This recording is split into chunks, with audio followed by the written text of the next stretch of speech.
Yo, this is Chris with Comical Foods. We cook stories and share recipes. Today we are sharing Tobin Rasco's recipe for how he letters comics. Watch him use Illustrator as he letters our current Kickstarter project, Journey to the Top of the Food Pyramid, Book 1, Grain Chamber. Now introducing Chef Tobin. I'm Tobin Roscoe. I'm a writer and letterer.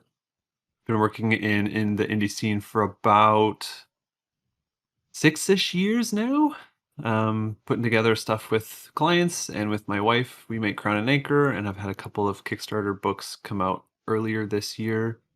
And I too am a foodie or a gastronaut, as we've come to coin it in this house, with different adventures. I've recently gotten into deep frying a bunch of food, which is not a healthy hobby. So I'm now focusing on how I can get as many vegetables into dishes that I cook as possible. I letter in Illustrator.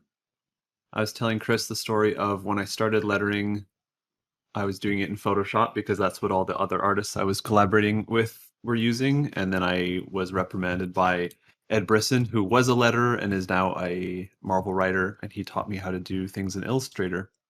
So we're going to walk you through these samples that I did for Chris joining on the project, and then we're going to talk about the process of how I come up with them and kind of starting from scratch what lettering looks like in that phase.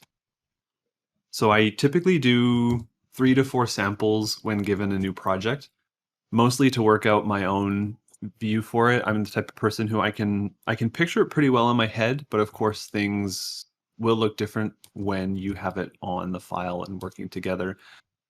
And one of the ways that I iterate a lot is just, you kind of just open the font menu and you just scroll down and see what it all looks like because you can see it all change. So I did this one first. This is one of the fonts that I like a lot. It's called the Eurocomic. It's a Blambot font. I think all these are Blambot fonts.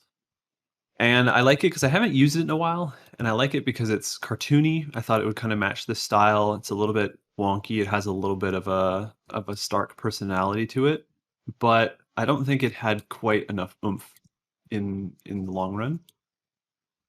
This is the second one I did, and I think that this one too works really well because it is likewise cartoony. There's some like letting issues and things like that with it, with the spacing with bolding.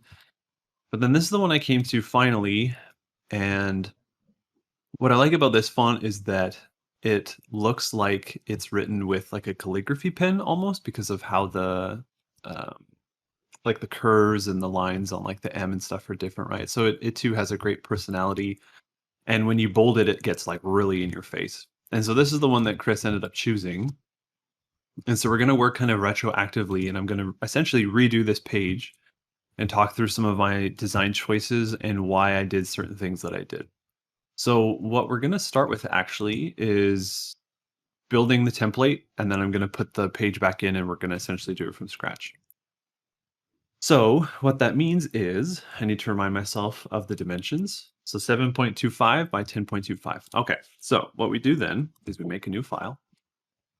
Oh, and it's already there. Look at that. Isn't Illustrator in the future wonderful? It didn't do that kind of stuff when I started. All right, so we need a layer for art, a layer for guides, a layer for the balloons, the text, and sound effects. I try to keep them all separate. So we'll start with guides.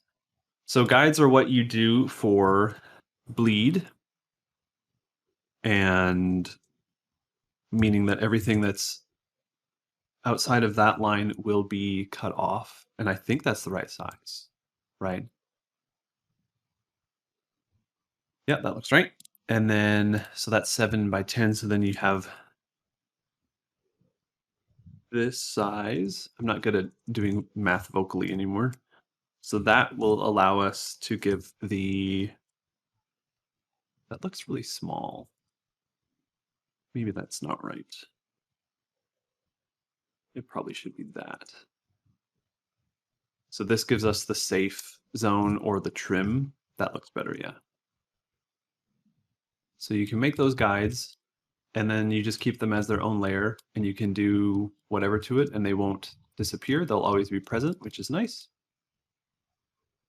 So we can name that guides. So I don't know if you're this like detailed when you do stuff in InDesign. When I was taught how to do stuff in Illustrator, my professor was like, and make sure you label everything because if you hand these files over to a client, you want them to be able to find stuff. And so, No, I like how organized you are. I'm organized to that. I'm a bit. I kind of do the similar thing in design, but I don't think I have that many layers for just lettering. I think I have like maybe 3 or 4 max. But then again, yeah. I'm not. This is like my first time lettering, so I didn't. I only left letter space for. I think I focus on word balloons, text, and like another layer. But yeah, you have a Mhm. lot more layers than me for lettering. Interesting. It's mostly because um, a lot of the time I find that sound effects or like, big lettering chunks is nice to Yeah. have elsewhere. Because I've had things in the past where, if I have to do something to all the font, like all the text, the dialogue font, it's nice to be able to just select it all at once and not have to worry about it. Yeah. So then with art in place, we can put artwork. And so this one doesn't really change. It's set. So all of this will be cut off in the bleed. This is iffy, but then everything within, this big space is all safe. So that's why it's set up that way. So then we need balloons, and balloons and tails go on the same layer.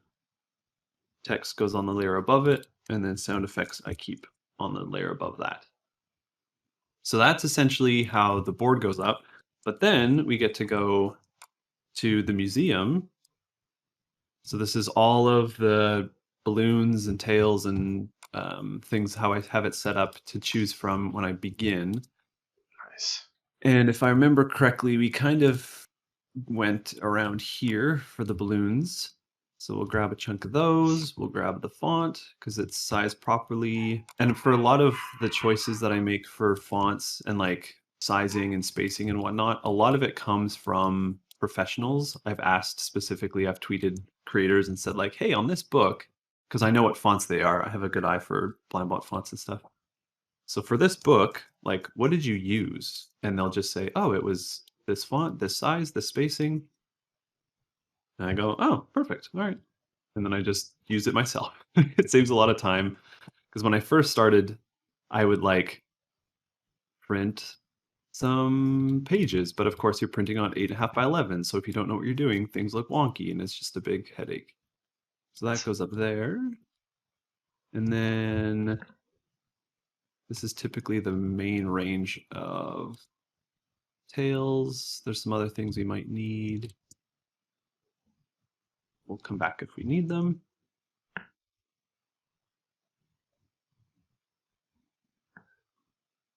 I like that you ask people because yeah, I have one of the biggest issues I have is selecting fonts. I It's always hard for me to try to select a good font that I like, and then just looking at my previous lettering when I compare it to yours, like I noticed right away that your font reads more as a comic book font, and I like that. Well, I could tell you the horrendous story of one iteration I did of a webcomic that I was working on with my wife back when we were in university. I like literally used Comic Sans because I was like, oh, it has Oh no. comical in the name. So that's probably what it's used for, right? It's abysmal.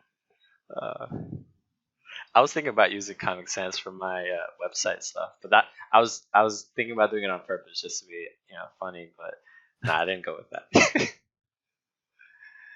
So Shining Capella's in the chat. I don't know if you have an eye on it. I'm Um, trying to log in on my end, but for some reason my iPad is not working. So I'm gonna do my best to log So in. she says, hey, nerds, to be fair, math isn't easy. And then he does, meaning me, will drive around and he'll point to a sign and say, I know that font. Oh, So, yeah. wow. Shining Capella is my wife. So she's Oh, here nice to listening to meet us. you. Thank you for joining the stream. All right. So from here, I would probably do 2 duplications. And then if I really want to save time, and because I already kind of know what sound effect fonts I would have in mind, and just for something fun, I typically just do that. And then we would say this one's going to be that. This one is going to be that. Oops. And something like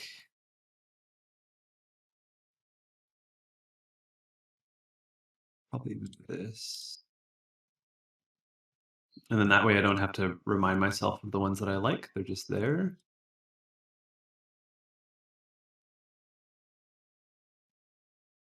Up there.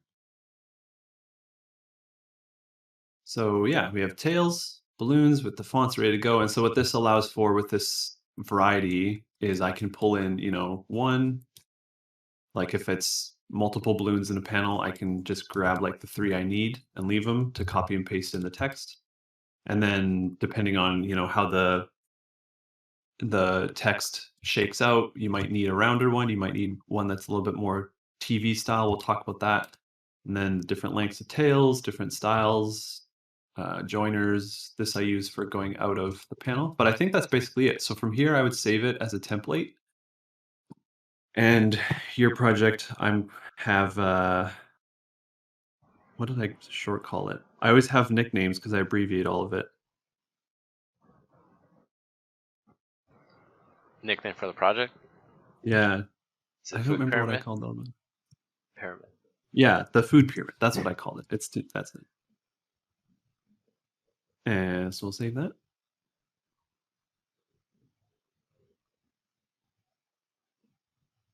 All right. So from there, then we open a new one. And I need to open the script.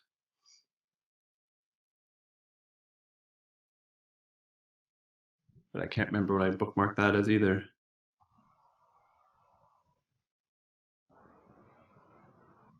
All these shortcuts that are supposed to make things easier. I think it's this one. Yeah. All right.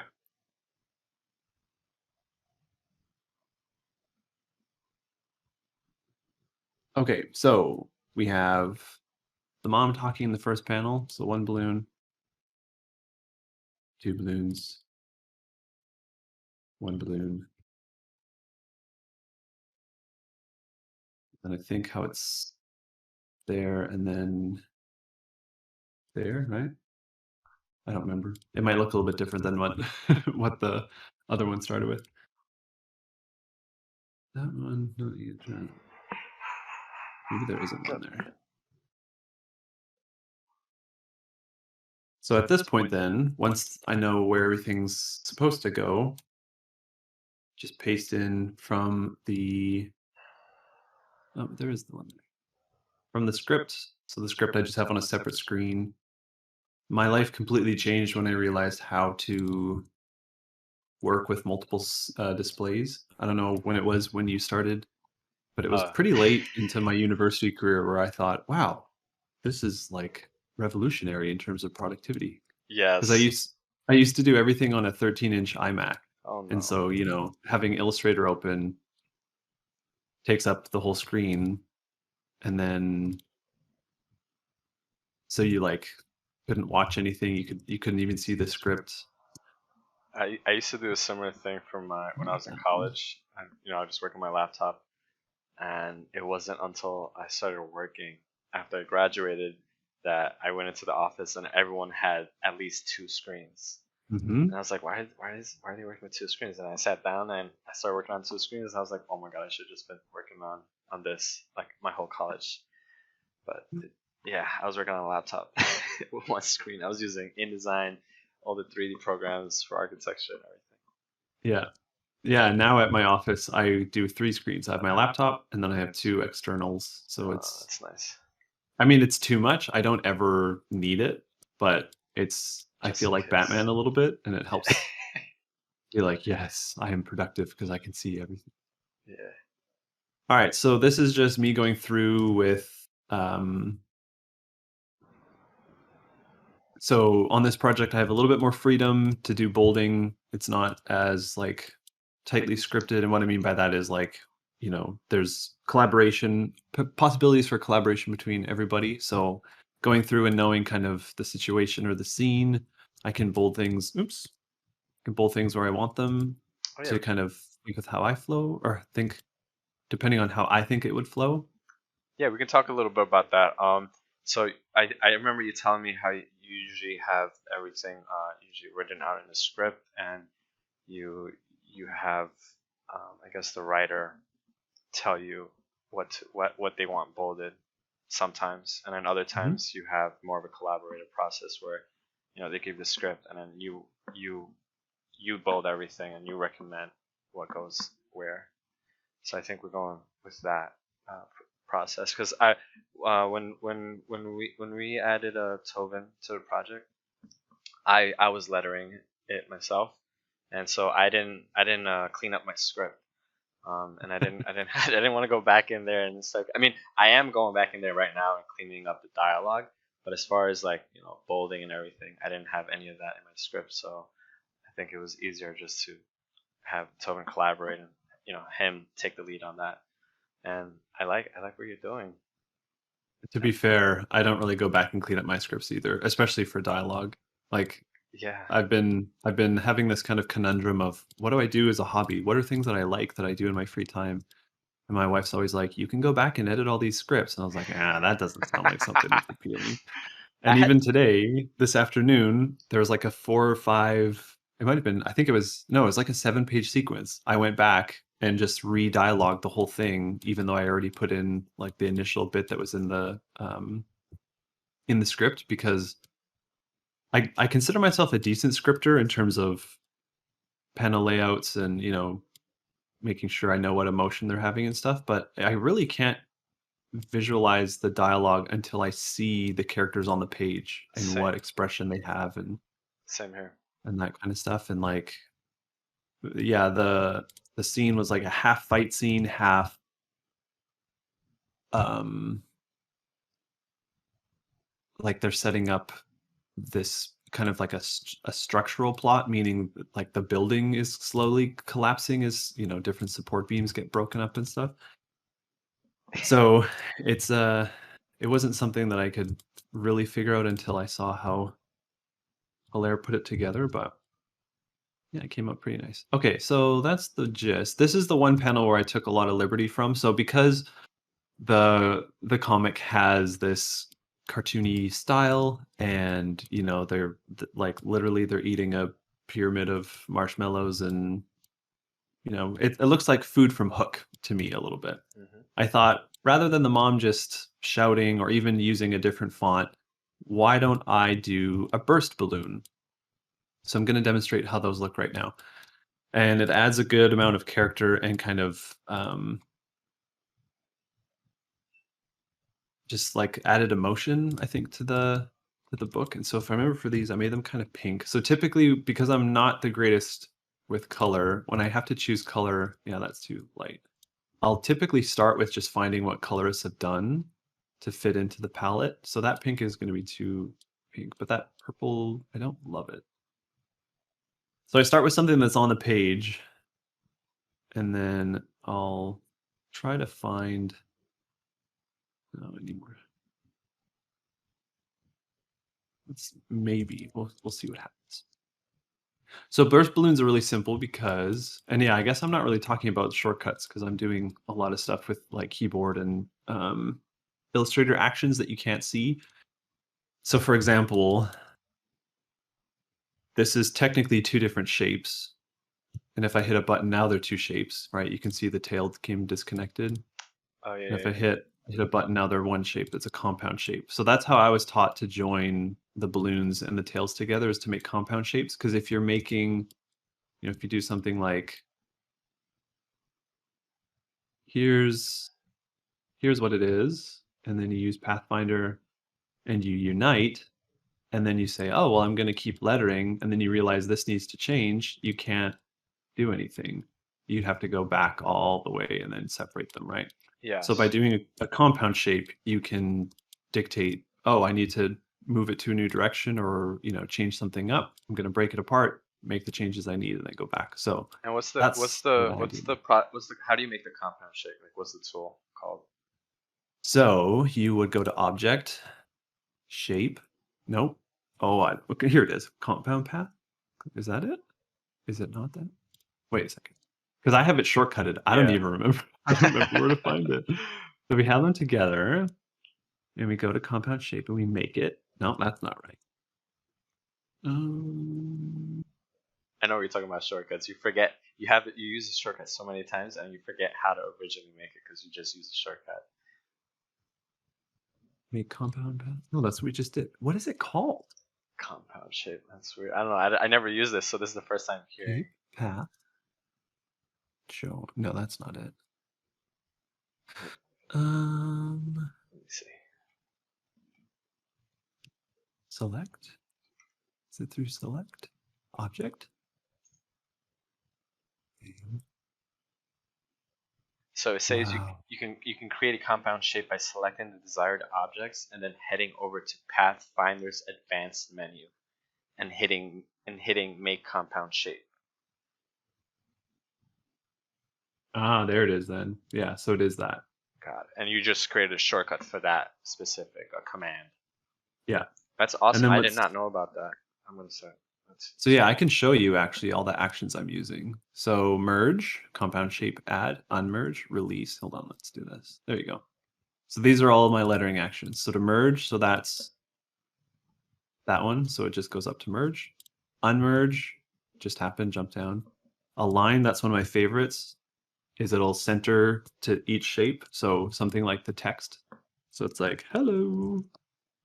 And you want it to be, center of the balloon so it looks nice. You'd say, I want you and you, and then you hit a button, boop, and it goes to the center. So that saves like tons and tons of time. The others, so if we're doing something like, if it's a tighter balloon and we need to butt it against the top, you would do something like this. This is the way there's a couple ways to do it. This is the way I do it now, where you draw a box, you select both of them, and then you just clip off the top. So it merges that way. How I used to do it is the reverse, where if I had a tail here, so you would see it's still budding. You pull down, you select it, you hit Command 7, at least on Mac. I am using PC, but I have a Mac keyboard with a key mod so that it's all the same inputs as Mac. And then now you have, that's just a clipping mask, I believe. Oh, okay. I see. But what's tricky with that is, it's excessive shapes. Yep. You have to do more, etc. So I've gone on to that. So that's clipping, stacking. So this is if we have a conversation coming up and it's like, this person talks and that person talks and this person talks. This took me a long time to figure out. So you select the first, or like the way that I do it, there's two sensibilities with this. You do, I don't remember what they're called. One of them is like a deck of cards, and the other one is called something else. I don't remember. Blambot explained it a little bit, but I do it the way where the last balloon is like on top to indicate the reading order. Marvel does it the reverse, where the first balloon is on top. And so for my method, at least, you select the last balloon, you copy it, then you select the one below it, and then you would do subtract. And so what happens, it happens really fast, but essentially you remove the first balloon and it cuts away the chunk from the second balloon.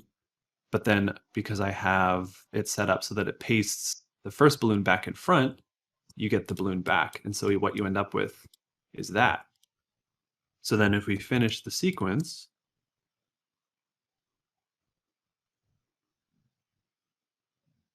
with that, you end up with all of them kind of looking like that. You can see the highlights there. So then when you go to chain them together to make it the conversation,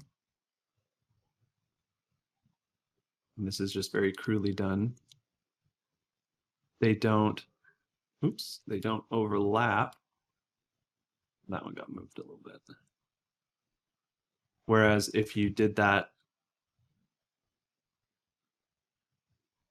without doing the other method, it would look like, ugh. It would look like, so that's a shape. and then that's a shape. And then you have to pick like which of them actually do overlap or not. Whereas this way it reads and you can tell which one goes where. So that's that. And then exporting just because that's faster. And then I have a shortcut set up because this one font I use, it doesn't have like a built-in, like up here you have italic and bold italic. That's something weird about comics. You don't typically just bold, it's usually always bold italics. So the one font I have only is like regular and italic, and then it's a separate font file that has bold italic, and it's really confusing and annoying. So if I hit this, no, hold on, what is it? Well, I guess I can just activate it that way. So it would jump right to it. And then that one too. So if there's a lot of stuff, I'll set up shortcuts like that. But that stuff's really fun to use. And that's all the actions I use. That's awesome. Let me save you a lot of time. Yeah, I don't have barely any shortcuts. You can do a lot of it in InDesign. I believe it's the same system where you do actions and then you just record, and you would, do the steps that you want to do. You hit stop, and then you can like assign it to, a function key or something like that. So I have another one that it's not an action, but I think it's like a menu command. So if all this stuff was bolded and you can't really see it, you don't really notice the difference. But you can see the top line, oops. The top line changes a little bit. Yeah, I see it.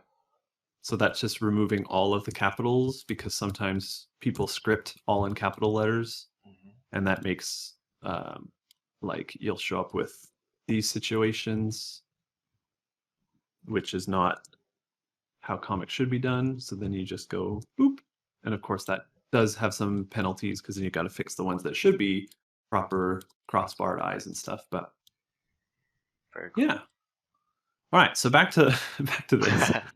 So right, so we're making a burst balloon,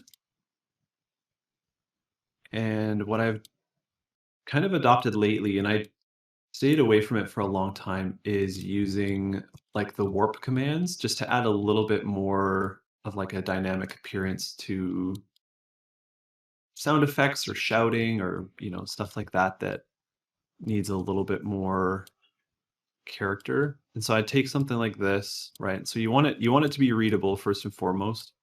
Yeah. So you make it a group, go to effect, and we're going to warp it. So I always use bulge because I think it has the most variability. And so I scale it down. It's like, all right, so if I remember my mom yelling at me, she would always put the emphasis on the second syllable. So we want the latter end of the word to be a little bit bigger. And maybe something like that means that it's wrapping a little better, right? So maybe the exclamation point can be scaled down a bit. And what I like about that is that you can still, because it's a group, you can still tweak letter by letter. So do something like that, expand the appearance so that that's how it shows up. So we're going to have this one there as the starter. And then essentially just do the same thing over again.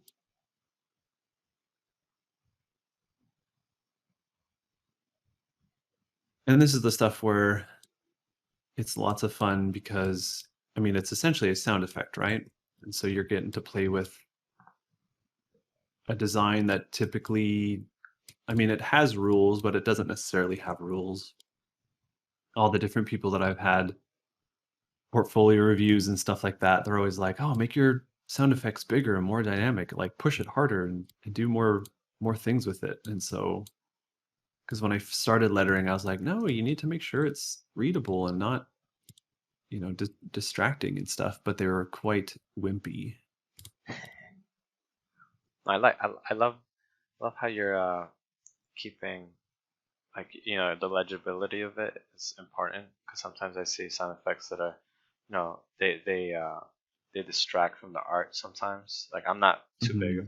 I'm not a fan of sound effects myself, but I love the size that you're playing with. Like so we would do from here. So I would make this a group, and then to do the burst burst balloon, which means that this is essentially going to look like part of the word balloon. So you copy the group, you paste behind it, and then you add a stroke to it. And of course, I'm doing this all with shortcuts. So you hit D to add the stroke. Up the stroke, probably not that much, because I do cheat a little bit. I round it off, copy and paste behind, and then you switch it so that instead of, so where my mouse is here, so you have a white stroke and a black fill, but of course you're not seeing that. And then you can reverse it. So now it's a white fill and black stroke, because we want the black stroke to be similar to the word balloon size, which typically is around there. My math is correct. So we're going to leave. Actually, we'll pull that down. We'll keep the text there. So that's all part of the steps. So then we do the regular word balloon. I think I had it set up before is, I don't remember if these were 2 or 1, but we'll just do it over again. So this is a good opportunity to talk about my mindset when I'm stacking words. So a lot of it is just trial and error. So for something like this, given the space, that might work, having kind of a more vertical layout, because these are pretty horizontal and they're pretty bold and they take up a lot of space. Maybe something like this would work.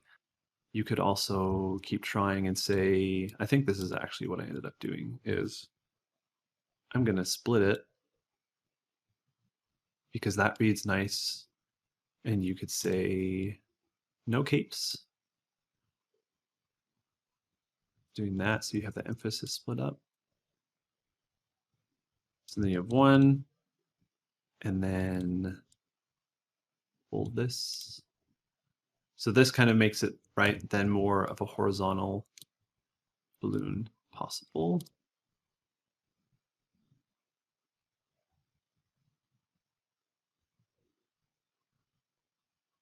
Stack them that way.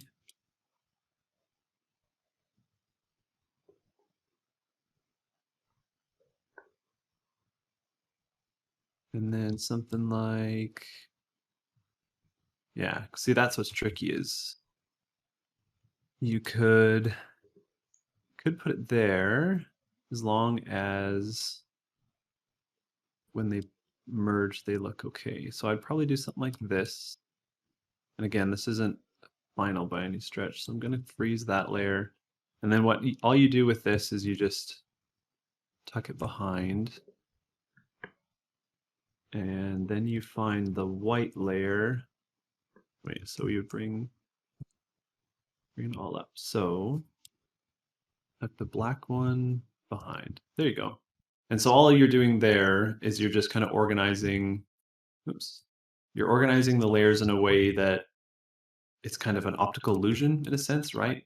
That stuff looks like it's maybe part of the same thing, or because the white blends into the white and you kind of have it looking like it's all part of one balloon, but really it's like this is a separate layer, the white is a separate layer, and the black is a separate layer. And then you just tuck this in between the white stroke and the black stroke so that the white bleeds into the white. I don't think this will actually help. No, you can't see it. But yeah, it's just an optical illusion. It's a lot of layers. You got. Is there like if you want to move everything, or how do you just go to like the overall layer and you move it? So if I wanted to like move the white specifically? No, like the anise and basil, let's say. So this is its own thing. It's its own thing. Okay. I got a little confused when you like went into like the other, like I saw like 100 layers just pop out. I was like, whoa, where did that come from? Yeah, so the anise and basil is part of text. I keep that separate because, I mean, classifying it as text is easier. So if I lock that layer, then what I'm selecting is in the balloons. Okay, I see. And then opening that, that's all the different, like, that's all of this stuff that's there. So that's part of the trickiness. And then again, making a bit more dynamic. Nope. Which shifted a little bit. And then, because I'm really picky about this stuff, I do a cheat where I have essentially a little paintbrush and I just fill in the blacks so that it looks better than what it's supposed to. So stuff like this, I might be like, there, that looks a little bit cleaner. Fill in here. And then just to make sure that they merge a little bit nicer, it'd be something like that. Nice. So then from there, take your warbly tail, which I use now for like the speakers coming out of panel. And these ones are easy because it's going off page. I don't have to even worry about trimming it. So you connect that one and that one and that one. And there you go. And it looks like one word balloon, even though it's a whole bunch of stuff. Awesome. And I actually would.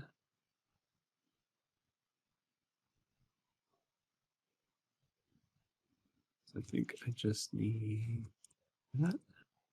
There. So now it looks, the stroke is the same. It was a little bit too thick before. There. Oh, and then we get to do cake. Okay.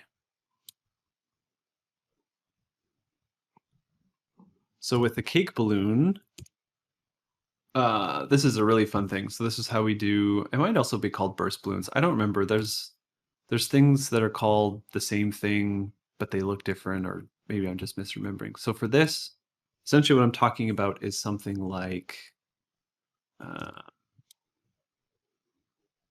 there's one close by, like these, right? Like shout balloons, kind of radio balloons.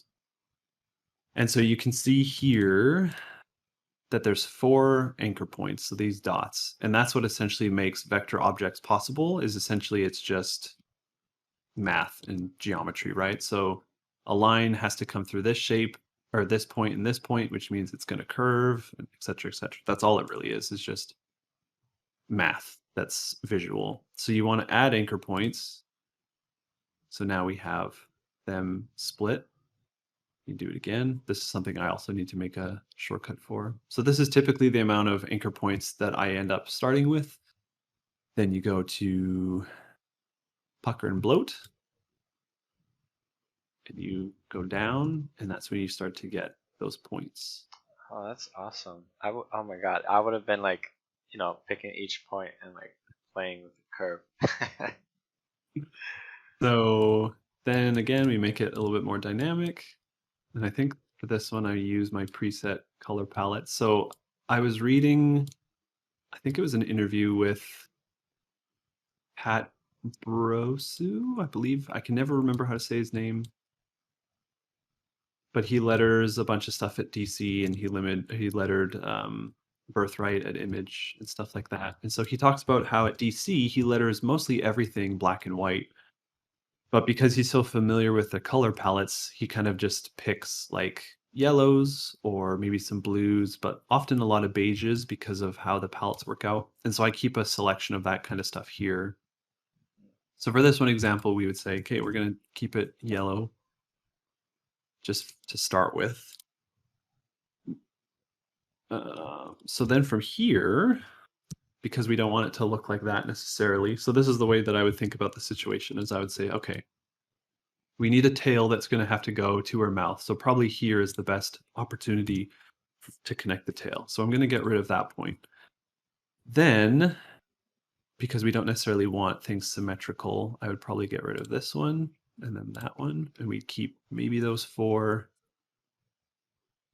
Something like that might be okay. Then, sorry, I should be saying all the different tools I'm using, but I also don't know what they're called. I just know what they do. Yeah. So hitting the A button selects the white pointer, and these Nah, these allow you to no, just go with your process. I mean, just to move the anchor points. And so this stuff's fun because, yeah, you can be like, oh, I'm going to have one that's like really far out there, and we're going to change the angle a little bit, and then we're going to have this teeny tiny one, but that doesn't actually look that good, so I wouldn't do that. And now it's bugging me that there's nothing over here, so I'm going to pull this one up a little bit. Turn it this way.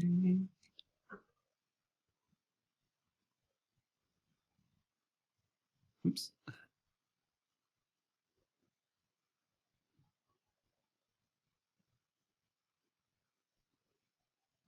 So again, I'm kind of shaping it to fit how the letters look so that it looks cohesive and not like it's something slapped on something else. So kind of morphing around it a little bit, but then still having some kind of dynamics. And then if I'm like, I really don't like how, this chunk I'm going to add an anchor point right there, and then you get a little thing right there. And then maybe I was wrong about this being kind of flat, so I'm going to miss. That happens a lot. Come on. Really zoom in for it. There we go. Something like that. And then I go, yeah, no, that looks pretty good. So I'd make sure I'm not, making any tangents with her hair. And then because the yellow is hard to see, I would say, oh, well, we're going to add something to the background. Oh, the yellow is still too hard to see.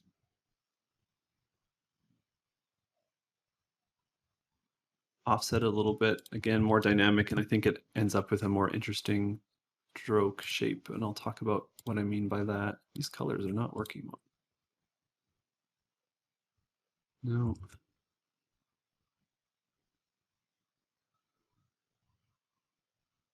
So then I would say, all right, well, if my stuff's not working,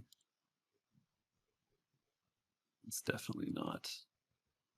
I'd definitely say color is one of the trickiest things for me to get a good sense. So like that red is nice and dynamic, but the background color is not. So we'd start from scratch. Actually, what I would do at this point probably is I would pull the hex code, and there's this wonderful website called, I'll pull it over, Paladin.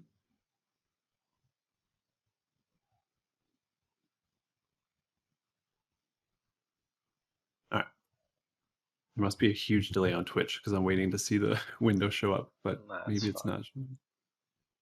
All right, maybe it's just showing the application. Anyways, there's a website called Paladin. You put in the hex code and you can select like monochromatic and triad and tetrad and different stuff like that. So then from there, I'd say, okay, so if it's a red that's the main color, maybe like a lighter shade of red as the back. Oops.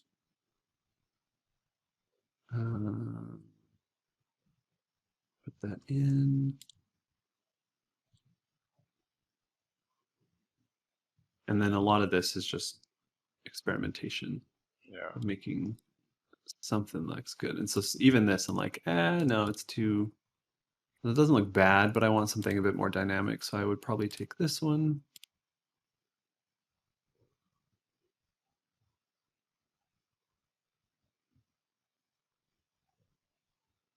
Nothing's quite close, but thankfully I already did this one. I'm just going to cheat. Sometimes the first time is the best time. So. Yeah, that's good. Take that out. I mean, that's pretty good. I like the red, so I actually probably am going to like Frankenstein this. So I want that color or that.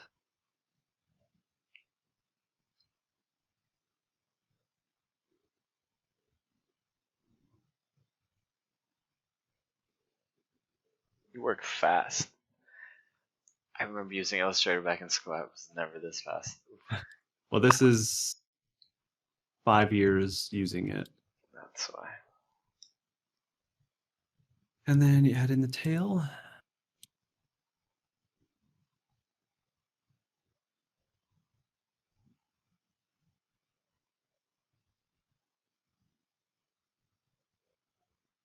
Lengthen a little bit.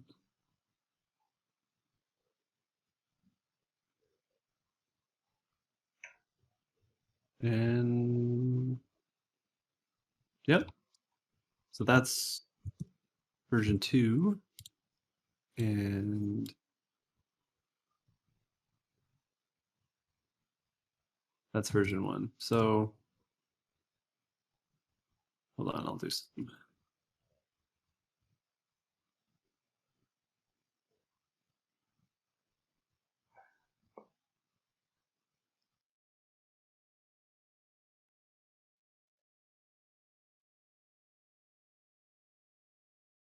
All right, so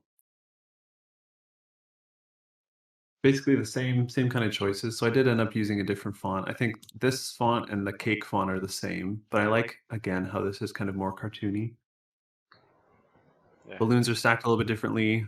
This is kind of the same. I stacked those differently and used kind of a more horizontal layout I want. And then the cake. And I would definitely say this cake is more dynamic than that one. So I got it. So wait, which page is your favorite now?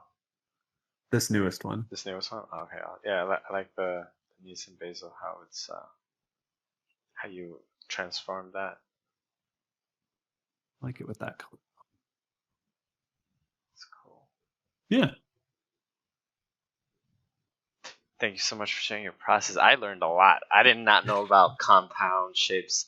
I was doing what you were talking about before, like joining joining the shapes.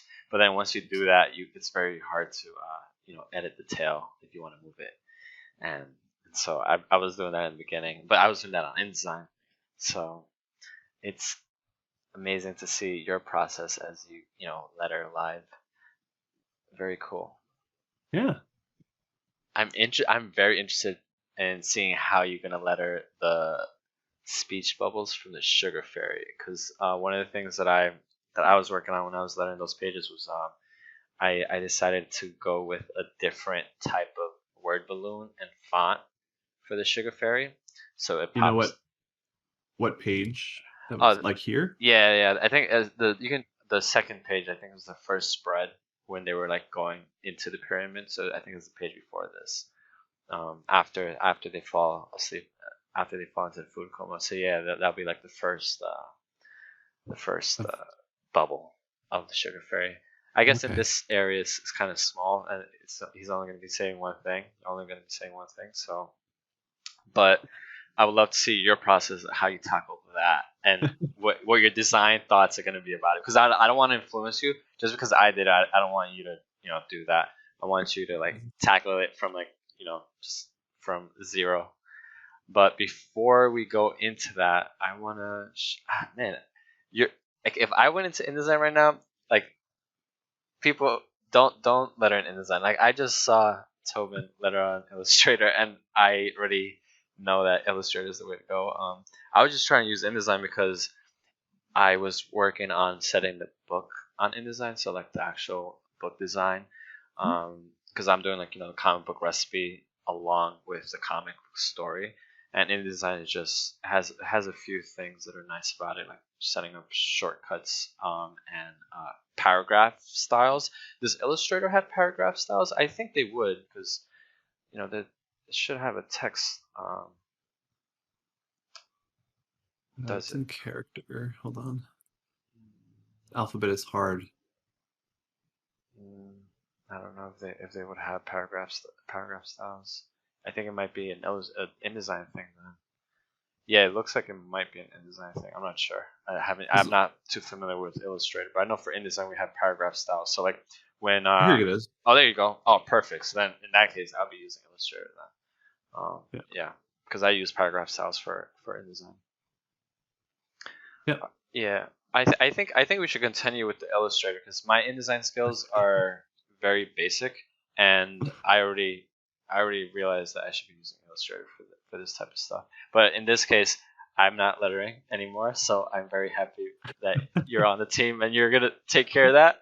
But I guess I do want to show. I'm gonna jump to my screen, Tobin, and I'm gonna show them what I've lettered and just what I was going through when I was doing this. So let me. And great presentation, by the way, because I don't think I could present as well as you. Thanks. It sounds like you're like a teacher. I'm trying to be. Nice. There you go. That's the reason. That's the reason. Because I was like, you were like spot on. You were getting everything. Okay, so this is the project. This is the InDesign file, and I have a bunch of layers. You do have a lot of layers. I have a lot of. Holy cow! Yeah, these layers don't focus on these layers, because these layers I was just experimenting really quickly with some text stuff, and I was using this for the cover page. I'm going to delete those layers later. But I guess for lettering, I was focusing on separating just simple. I think I only have 2 layers for lettering. I think I have my lettering text, my lettering bubbles, and I think I had maybe symbols or shadows for one of them, and that's about it. So 2 to 3 layers for text, and I'm looking back at my old work, and I'm just like, yeah, this is you're on a different level than me. So I also had a Illustrator master file. I did like some quick word balloons. I think the problem with this that I can see right away is that when I was working on these word balloons, sometimes I would do this, and I would play around with it too much to the point Oh wow. where the negative space just starts looking off. Like right now, I can tell that like there's too much negative space here and here, and this is my first time lettering, and I was joining the tails are separate shapes, so then I would just go into the Pathfinder tool, join these, and that's how I did. That's pretty much how I joined everything.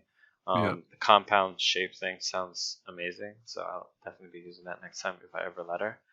And yeah, and then for some of these shapes, I was drawing. I think this type of shape I drew on another program on my iPad.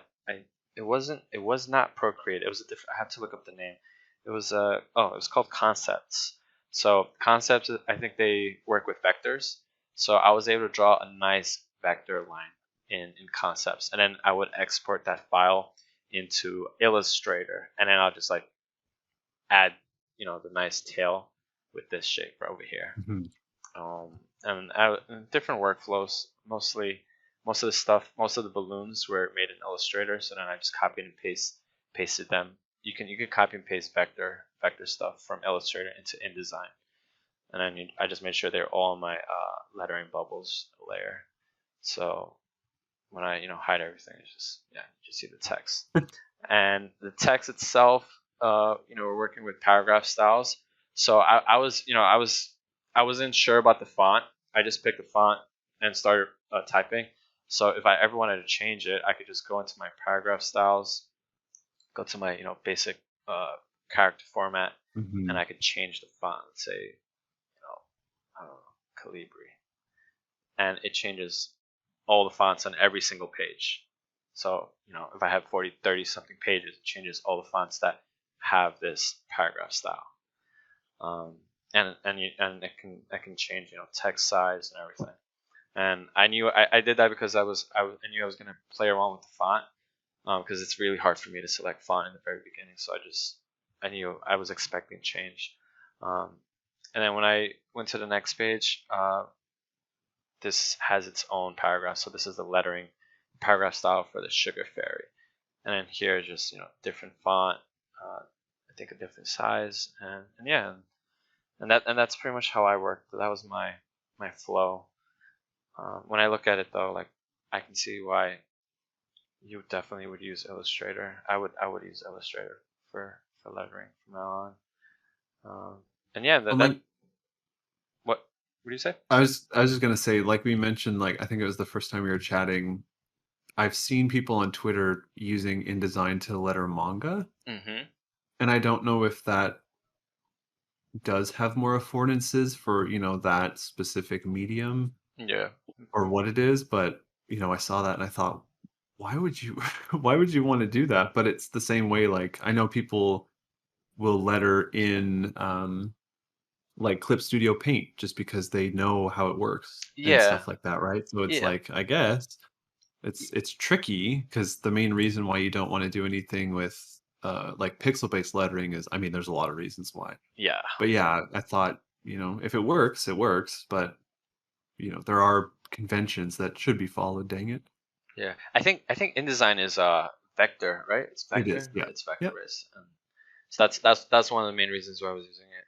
It was vector based, but I don't know. The main reason was because of the workflow. I know I'm more familiar with InDesign than Illustrator, and so I was like, I'm just gonna skip Illustrator because my first thought was go into Illustrator because I know they have certain line tools and text tools, and I was like, I'm just gonna skip Illustrator so that way I don't have to import an Illustrator file and then have to update it later, and I just work everything on my InDesign file.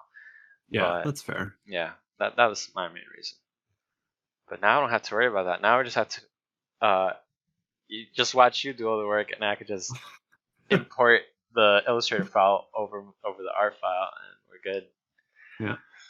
I think that was it. I think we should definitely go back to you because I don't think we should be going over lettering on InDesign, especially since I'm very new to this, so um, we can, and I don't think we probably won't have enough time to go over book design either.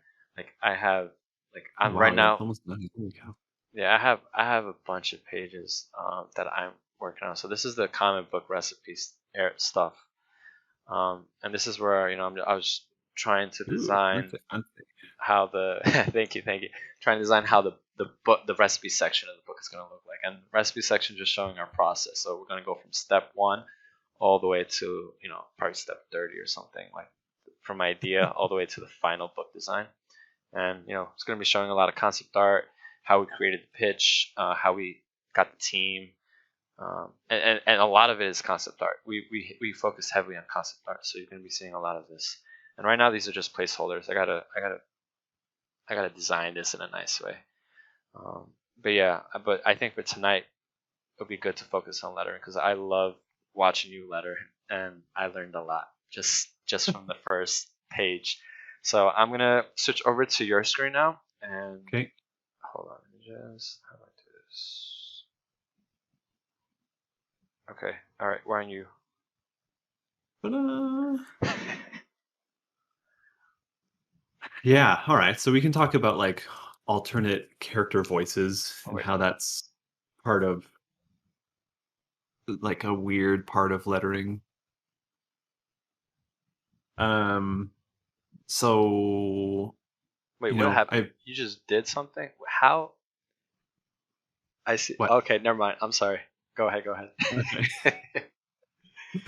So I've done, or I've read Marvel and DC, and I've read the books where like Thanos has a weird word balloon, and people in I think it's like is it Flex Mentallo, Brainiac, they have these really weird balloon designs. I think Cyborg also has a weird balloon design. Yeah. And I remember reading them and going, does this actually add anything to the book? And I still don't know really where I stand on it. So in some of my work, like with Pilgrim's Dirge, the aliens will have different like shapes, but everything is the same font. Got it. So that's kind of my um like philosophy is if they're speaking and it's not, even if like I've read books where it's like somebody's speaking Russian and you have the little asterisks and you do the thing like, or I should demonstrate it. So actually, yeah, there's a book that I read, they're speaking Japanese, and so they have these symbols to indicate that it's a foreign language, and then you'd have a little text box being like translated from Japanese, right? But it's the same font. You don't have like here's the English font and here's the Japanese font and here's the whatever.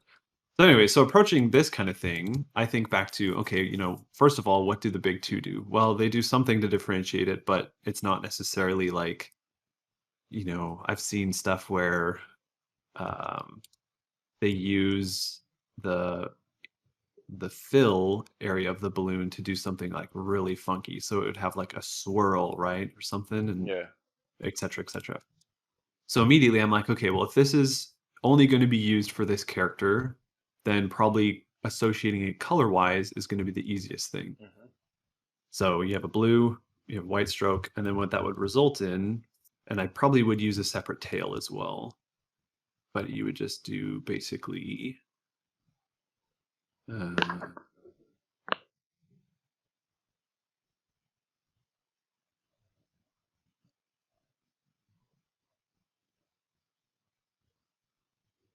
So where am I going here? There. Ooh, I don't like that. Be like, all right, that's a good first pass. I can visualize something. I can see what works. I can see what doesn't work. Yeah. The argument would be like, why is the font different? Well, if this is, different world, they probably do sound a little bit different. What would it look like this way? That's not what I wanted. I guess I just wanted the, whoa. I did something. I don't know what happened. That's the problem with InDesign or Illustrator. There we go. Okay. So you do that.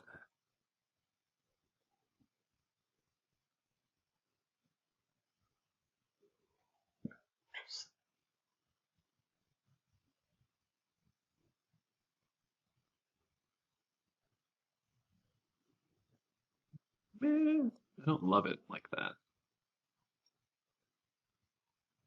So then I brought back like this one too. Anyways, just thinking about like, should it be different? And I was looking through fonts that I had, and nothing necessarily feels like kind of magical or kind of otherworldly in that sense. So maybe this is where I would say, all right, well, I'm going to go dig through something. And I feel like most of the fonts that I have that are funky are like horror fonts. Right? It's just stuff for ghouls and demons, and nothing's necessarily for fairies, which is ironic. Um, so I'd say, okay, because it's so from there being like, if the colors are working okay, you have the white and the blue to match the white and the blue, so then it's geometric. So what you had is kind of a what would the fast way to do this be?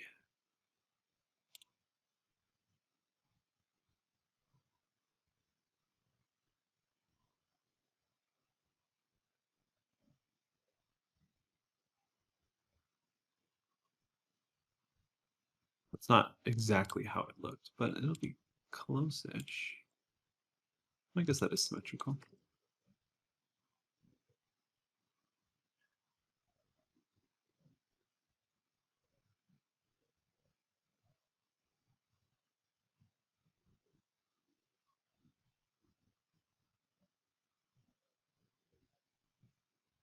So my thinking with this is, like, I like this because it reminds me of like almost how they do like Iron Man, Yeah. his balloons, although I think he has a gradient, like a radial gradient in his balloons. But it's like it almost feels unnatural because it's so clean. But is that how food is represented, right? Like to me, this shape means or says like it's more organic because it doesn't look manufactured, which sounds weird. But in a place like this where you have, a pyramid floating and trees growing off of it, or broccoli probably is what it is, Hmm. like this fits the aesthetic of the world more. And I mean, if they're flying on mushrooms or not mushrooms, marshmallows, it's late. I Mushroom. need to jump in. Sugar mushrooms. They're Yeah. they're tripping on mushrooms going to the sugar land. Um, so then I would start to think, okay, well, what if we take a balloon we normally use then, and we start to go with, I think it's just this, but this is of course going to be too much. The shape's going to be,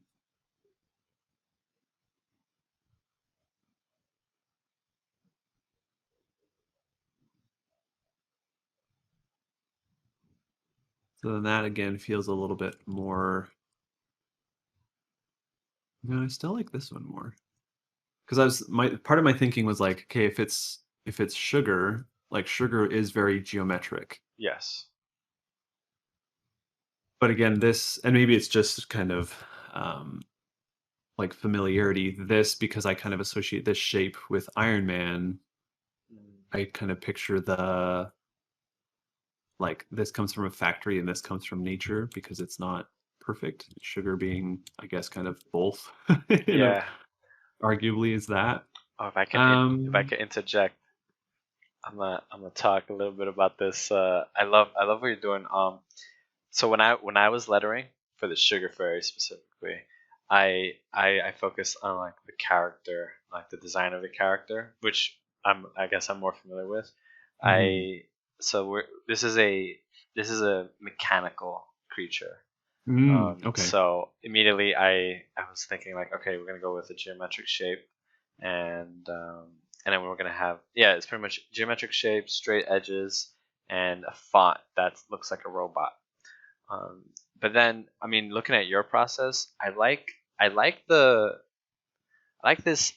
first balloon, the first forward balloon, compared to this one because the the Iron Man, the Iron Man balloon thing, Hmm.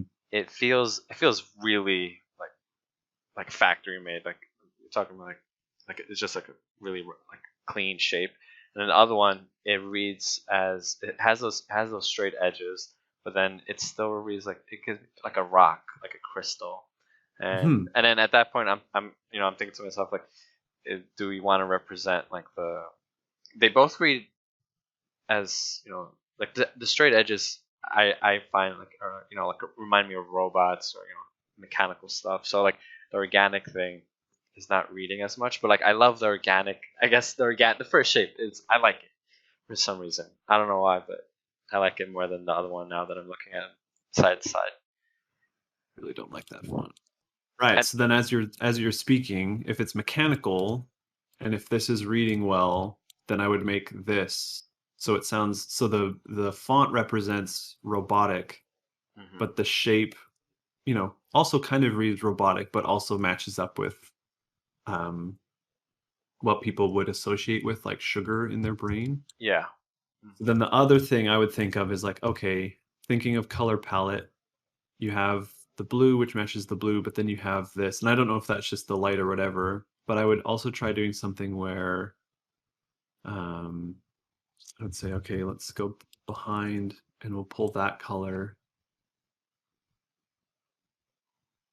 and maybe add like a scooch like that, and then you just put that up once more. No, that looks weird.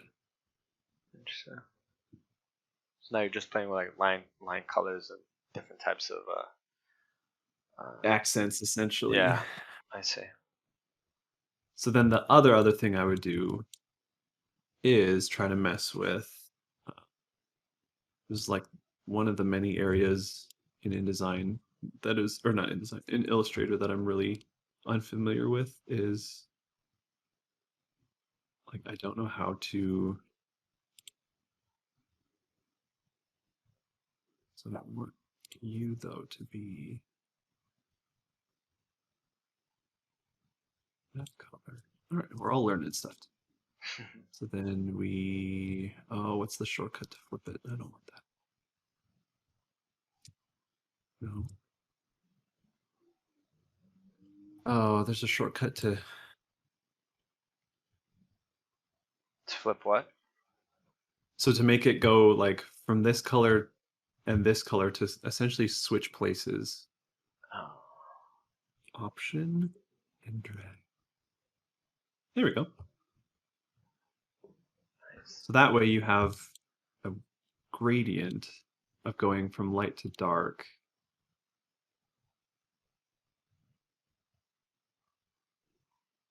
But I also don't like the second color of blue because it looks like Gatorade to me. Yeah. Yeah, it's the blue, and that might just be like a color. That might be like a color thing in that one spot. Because if you look at the other pages, that color might not even be there. So you always want to. Yeah. It might just be like a color thing. So yeah, I would probably say, after all this, if we weren't chatting live, I'd probably have this one and then probably like this shape with the robotic font. And I would say, which of the two do you prefer? And then finally, for going robotic, I would probably pull in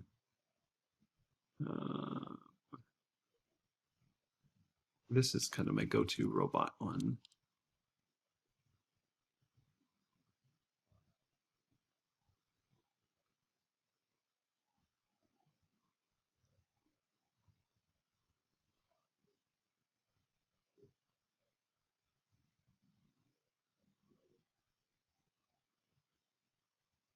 And I'd probably present this and say, this is, what is that?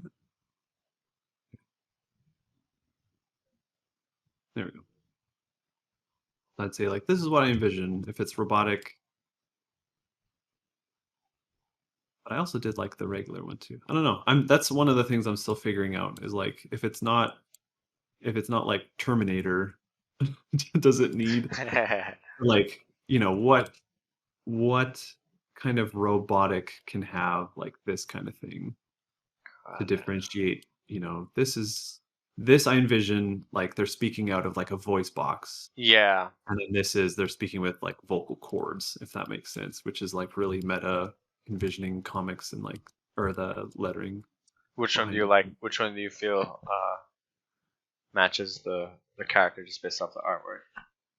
I would do this because it feels I think having like the angles here is enough kind of rigidity, and then having this, Mhm. because again, not knowing the story, I would say this is kind of their guide through this world. Yep. And so to relate them to this, having the tail means that they're kind of speaking the same way, even though you have the rest of it differentiating it. This would be again what links them together. Uh, Visually is too broad, but just like the lettering motif of having the similar style of tail Yeah, I is what I agree. would do. Yep.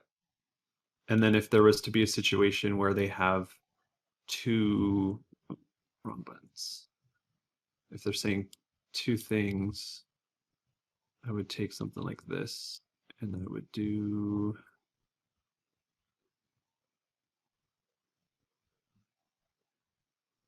Oh, that's gonna be hard to do. That, but I would. I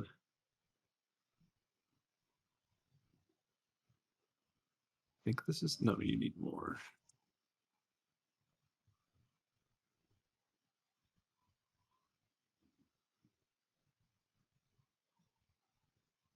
I guess I need better glasses or something. I always miss these lines. I hate selecting lines on in Illustrator InDesign, especially when you keep clicking the same spot.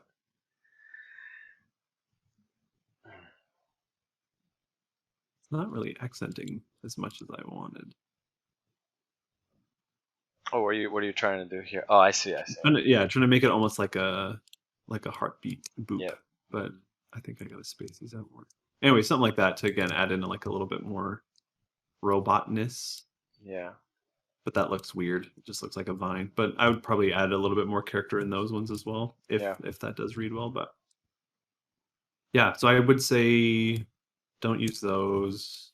I like I the really font. don't like that font. Yeah, I like the font that you used before, the one you just deleted like 2 deletes ago. This one? That one, yeah, I think that one would look good for another character that there because Okay. there are other characters in the book later on, but I love that font. It has like that fantasy feeling to it.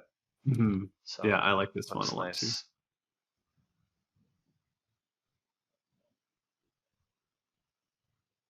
Yeah. Yeah. So that's where I would leave it. Looks good. I like it. It's pretty cool just watching you work on a new page and just seeing your process as you letter. Yeah, typically um typically it's like I'll do a couple and then Yeah, I'll ask Alaire what she thinks because she has a really good design sense. yeah. And then if I'm like really stumped, I'll go for a walk. There was this one day I was doing lettering samples for a new project, and I was like, I hate all of these. And I think I've done like 6 by that point. We went for a walk, and one just came up, and I was like, all right, that sounds good. So I added that one and then selected a couple others that I liked. And was like, I think it's this one, because even with you, I was like, I like, 1 or 2, but I really think 3 is the one we should go with or something, Yeah. right? And the client was like, yeah, that's exactly how I envisioned it. So it's just funny how sometimes you got to knock your head against the wall, and then sometimes it actually will work. Nice. I love it.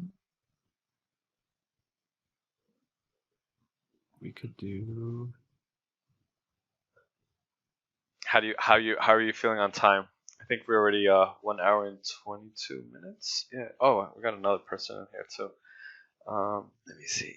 Hello, Ina You did Hart. make it just in time, I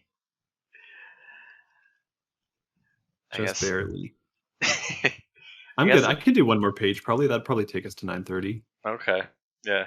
If you're comfortable with Yeah. with doing another page. Valaire's just playing Final Fantasy 14, so there's nothing really exciting going on here. I'm alone in my house today. My cousins had a birthday party today, and I couldn't make it because I had to do work. I had to work on my computer for my job. But I mean, we get to do the live stream, so I'm happy. There you go. Oh,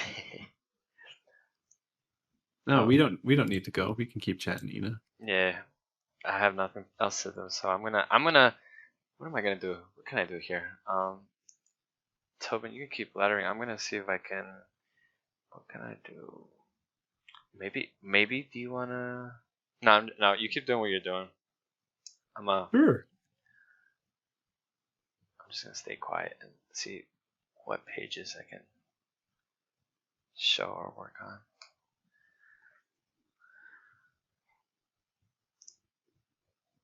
Let me see.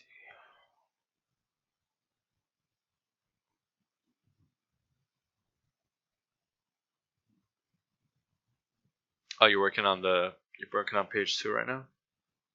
Yeah. I see.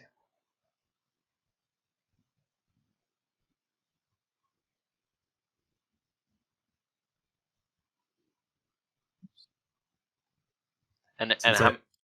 Oh, go ahead. I was just gonna say, since I upgraded from my laptop to an actual desktop PC, I make a lot of mistakes with the shortcuts because they're too fast, Yeah. which is weird. Like jump around too much.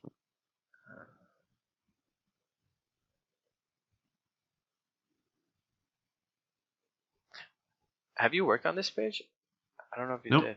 I only did page 1, Oh, you only did page 1? Oh, for some and reason. then we were gonna save the rest for tonight. I see. Yeah, I definitely want to see you do that GURP, the GURP sound effect or whatever that is. I did a really bad one. I think I drew mine on Procreate because I wanted to hand letter it, and it still came out bad. So I'm definitely interested in seeing what you're doing. Is that a font you did and then you exploded it? Yeah. I So see. the shortcut I can do it again. So you have the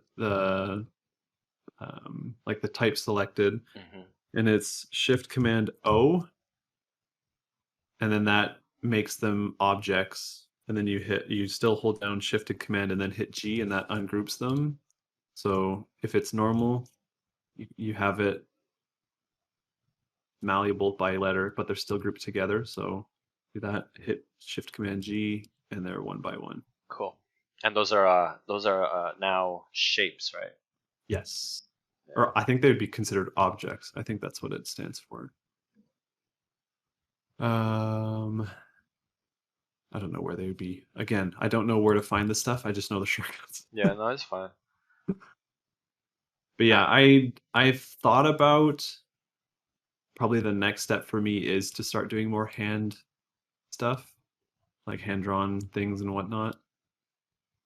I think this looks great. I mean, I was trying to do a similar thing, hand drawing, like that, and it just I don't have the experience of hand drawing stuff or like words, so it just came out really bad. But taking a font and then exploding it and manipulating it, I think it's really good. It saves time and it looks good. Unless you're trying to do something like really specific with the letters themselves, then you may go towards the hand lettering option. Doesn't have it. So the other thing I was thinking of for this is, I don't think this font has it, but to do, no, that's not what I wanted. And what's this font called? This one. This is called Torn Asunder. It's another Blambot font. Nice. Maybe it's just in dialogue fonts. This one, no, this one might work. Something like this. So there's a thing in, oh, that looks weird. What I'm trying to demonstrate, I'll just use this, are these marks. Are those special characters? Yeah. So in comics, this would be, you would do like something like that, where it's not necessarily a word, but it's almost like a sound effect, but like a sound effect that the body makes, if that makes sense. Yeah. So it's typically like yawns or coughs might have them, something like that. And I was trying to see if it would work here because it might add again a little bit more dynamic and making it because it's a bodily function. The thought was that, and then I would just select them. Well, I do it one at a time. And you roughen them just a scooch. I think if we smooth it, to kind of match like the warbliness of the font and to make it not so, again, like factory made. Yeah. Where's it? There we go. There, I like that one.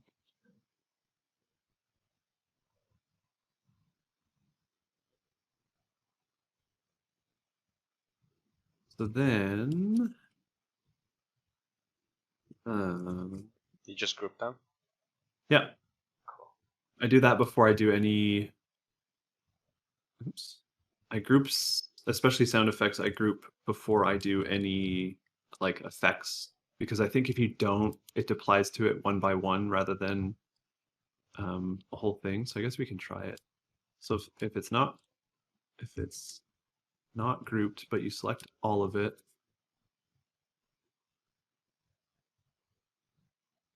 Oh no, I guess it still does. But I do it mostly because for the next stage, which we'll get to after I do warp it, because I like to use drop strokes. Having everything as a group means that it's not doing it like each letter is getting a stroke, even though it is, it's still being its own shape, if that makes sense. I can demonstrate what that means. Don't like how the top looks. What are you pressing right now to make a change? Oh, that does not show up. Okay, so I'm using a warp tool that's the bulge. So the same thing I did with Anise and Basil. Yeah. This is the way that I found to make it a little bit more something like that kind of looks. Are you using the arrow keys to go like up and down? Is that what you're saying? There are sliders. So you have bend. So if I increase the bend, you get like these huge increases and reductions and stuff. Okay. And then horizontal changes the, what is that? The x-axis, right? So it's more on the positive side, you're going to get the latter half of the word. Yeah. And if it's in the negatives, you get the former half of the words, I think, something like that. And then vertical, it kind of squinches up the bottom, or it'll blow it down on the top. So I kind of don't like how the top of the word is almost like a straight line. Yeah. So I'm trying to round it a little bit.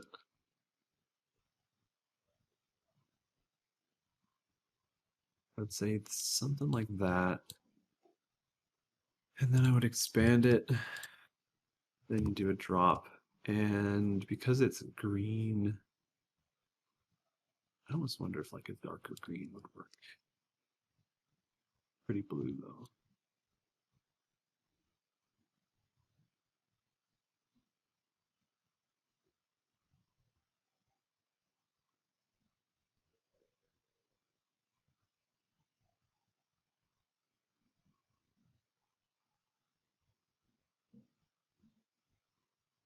Except I don't love the green because it's not like he's necessarily sick, right? They've been eating marshmallows. Yeah. So, although that was a nice color, green. But now that looks like something you get at 7-Eleven, so. It's like a watermelon. Yeah, and one of the things that was tricky when I was doing the samples was like the colors that I normally use, especially like this red, Yeah. I don't feel like they fit the palette of this book. Hmm. So it would be like, all right, well, we're gonna pull his mouth color, but then that's like too dark, so it's weird. How about the marshmallow colors? Are they too light, you think? Oh, Yeah, they're that's very too white. I might be able to bump it up a little bit.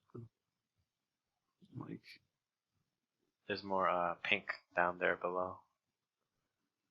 so like that, I like that pink. Yeah, colors are always hard for me. That I think that pink looks good. So then we would get the maybe just a shirt. Again, I'm always trying to think of like proximity Yep. and stuff that makes sense of like, if character or if readers are looking at this, how do I just tie it into what is already there instead of trying to reinvent the wheel and have them be like, yeah, there's, I think a lot of I think comics a lot. Sorry, I think about comics a lot like a band where you don't need four drummers. You need somebody to do each role. I think somebody else mentioned that. So like that's pretty I would say I'm pretty satisfied with that. Again, it still looks a little weird with the green because it kind of gets lost. Like there you don't really see the green. So do you need the green? I see what you mean. Find the blue, maybe the yellow would work. Or whatever color that is. Yeah.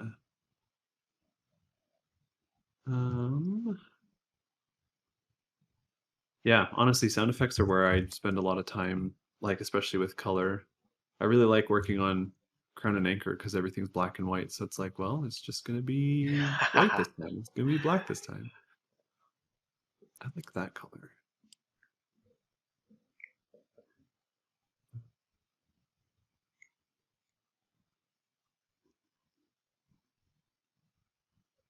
Have you ever played with transparencies? Transparent, I guess, sound effects. A little bit. I think I used to do some stuff, and I got a portfolio review from a DC editor, and he's like, "Yeah, that's not really what we do." I said, "Okay." So a lot of the things I did as a naive, like I haven't seen it done, but I know where the tool is found, so I'm just going to do it, has been churned out from. Okay, now the red is too red. From different people that I've talked to, like when I started, I would talk to editors at Marvel. No, it's too faint. Editors at Marvel, a lot of other letters, and stuff, and they're just like, this is how it's done, so that's what you should do too. And I agree with that to some degree, but then you see people who are just like really breaking conventions. So I'm like, you gotta just do what you feel good about. And I'm not feeling good about any of these drop colors, so I'm not sure. Maybe the green. Color selection is always difficult especially for words. I remember. No, I don't remember anything. But I remember the green. The first green you showed me when you were working on this looked good. I think could be I like that. I like the darker one. Yeah. Like that looks like a color that would come out when you burp. So the other thing that would be tricky, and I don't know if this is what you meant by transparency, but I would try to think like, could I get some of this kind of warbliness texture through? And I don't know if I know how I would do that. And I think that's why I chose the font that's like already kind of, like that. You have these ribbons to try to match that. And so I wouldn't want to cover that up either because you have like the gas coming out and this is just on top of it.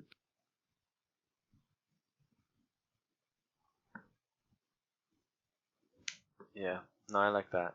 I think when I was doing it, I was trying to put the letters inside that area, but I made them small. But then when I looked at it from far away, I realized they were way too small, and you can barely see them.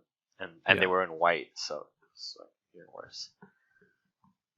Again, that was something that I was taught a lot of, like, I used to do sound effects where, if this is, I'll just get rid of that. So if this is all the space that I have, I'd be like, well, these guys say not to be distracting, so I would probably be like there.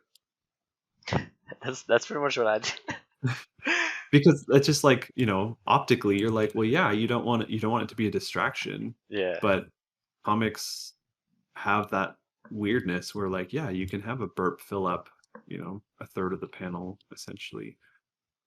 Because yeah, and then I was gonna say at this point I'd be like, okay, that looks okay, but what if we like really push it and it's like there?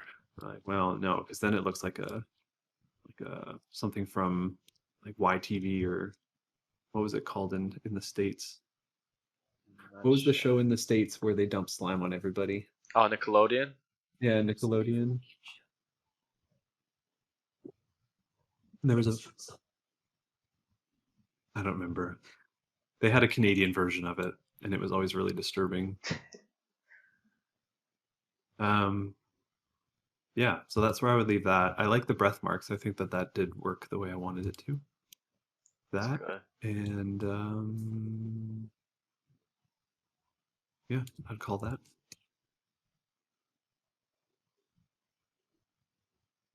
Nice. Oh, well, that does take us to 9:30, so that's perfect. Awesome. All right. I think we're done, right? Yeah. Oh, thank you so much, Tobin. I learned a lot, and I'm excited to see the next pages. Your presentation was amazing, and I love the the letter. I love I guess lettering in general. I just have a lot to learn still, but I'm gonna definitely focus on book design while you're lettering. Well, yeah, there is a lot to learn. If you're really curious about getting more into it, Lambot just released his book, which is like now the Yes. most recent like seminal Yes. thing that you need to read Mhm. for it. I poked through it a little bit. A lot of it is stuff that I've already read over the past 6 years, Mhm. Yeah, yeah. I but gotta get that I book. can't imagine how valuable it would be for, somebody starting out and somebody who like already has a good design sense. It's mostly just, now you have to kind of just apply it to a new language, if that makes sense. Or like, I play piano, but now I want to play percussion. Like, you already know the basics, but it's just Yeah, the finesse of one thing versus the other. exactly. Oh, I think that's it for today. Thank you so much. Do you wanna tell us where we can follow you and your social media links, website links? Sure, you can go to You can even go on your website and show it on the screen. Oh, there you go. Yeah, that's good too. Twitter. Oh, whoops. Hold on. Twitter is that. I don't do a whole lot. The main place you want to go to, Roscoe.art, and you want to sign up for the newsletter. Hey, Because nice. in the newsletter, you get behind the scenes for a whole bunch of stuff that we've done in the past, things that are coming up. What else have we done in the newsletter? Have we done any recipes? We should do some recipes. Yeah, we do. We do like in-universe canon communications. Alaire's designed some Valentine's Day stuff. We're definitely gonna have to do some Christmas stuff. I don't think we had it at that point, but those are the two main places. I mean, if you Google me, my name is unique enough. You're going to find everything there. But Roscoe.art has links to Alaire's work and my work for other lettering or other projects that I've lettered. Yep, that's it for me. And that is just a sneak peek at Tobin Rasco's recipe for comic book lettering. Are you hungry for more? Follow us at Comical Foods, and please don't forget to click the link below and back Journey to the Top of the Food Pyramid on Kickstarter. We're a brand new creator-owned publisher, so every bit of support is greatly appreciated and will help us bring more of our stories and recipes to you. Thank you so much, and see you next time on Comical Foods.